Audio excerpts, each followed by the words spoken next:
These are my top 10 navigational and shortcut keys I wish I would have known earlier when I first started working in Unreal Engine. So the first one has to do with navigating in the viewer here. If I hit my left mouse and kind of look around, I can look left to right. And if I move like I'm trying to look up and down, it moves me forward and backwards. If I do my right mouse, I can look left and right, and I can look up and down. If I take and do my left mouse and right mouse buttons together and push forward and backwards, I am able to move up and down. And if I take and I have my left mouse selected, I can use my W, A, S, and D keys to move around. I can also do that with my right mouse. If I want to change the speed of my movement, I can use the scroll wheel on my mouse. So I can go faster or slower, and that is the same thing as changing my camera speed up here.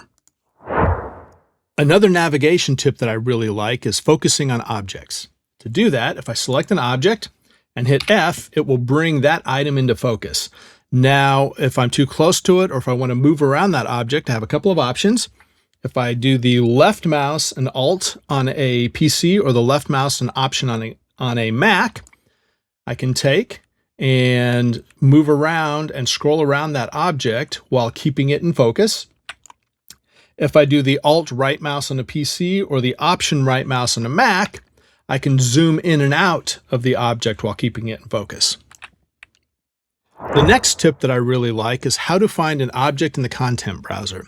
So to do that, on a PC, I can do Ctrl+B, or on a Mac, I can do Command+B. So if I select an object and do Command+B or Ctrl+B, I will open up the content browser, and it will highlight that particular item that I have selected.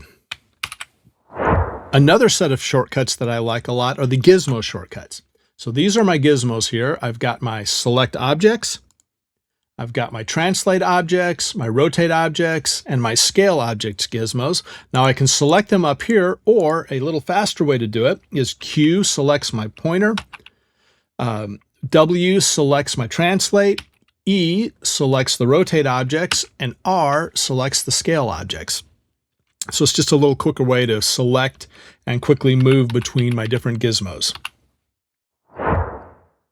Another thing I can do with these is when I have a gizmo selected and I select an item, if I hold down the Alt and left mouse on a PC or the Option and left mouse on a Mac, when I have a gizmo selected, if I go to take and move it, it will make a copy of that gizmo. So there, I did it with my translate objects. If I do it with my rotate objects, for example, I'll hold that Alt or Option down. It will make a copy of that item. Another shortcut that I use a lot is the snapping items to ground, or technically snapping an item to the item that is below it that has collision set.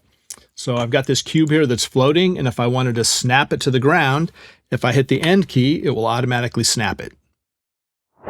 Another shortcut that I like a lot is the Play in Editor or the Play in Pi shortcut, and that is the Alt+P on a PC or the Option+P on a Mac, and that is the same thing as pressing the play button up here. It just allows me to start playing my game in the editor. Another shortcut that I really like is the Show Hidden Items. So we've got our player start here, and you may not see that. Hitting the G key will make items that are invisible, visible, or vice versa. So it'll toggle invisibility on and off on items that don't necessarily have visibility. The other one that goes along with this that I really like is oftentimes when you're working in a game, you need to be able to view a navigation mesh that is typically used when you're doing AI characters. And to see that, you need to hit the P key, which will make the navigation mesh visible or invisible. One last shortcut that I use a lot is the Open Content Drawer shortcut, which is the Control spacebar, and that will open and close my content drawer.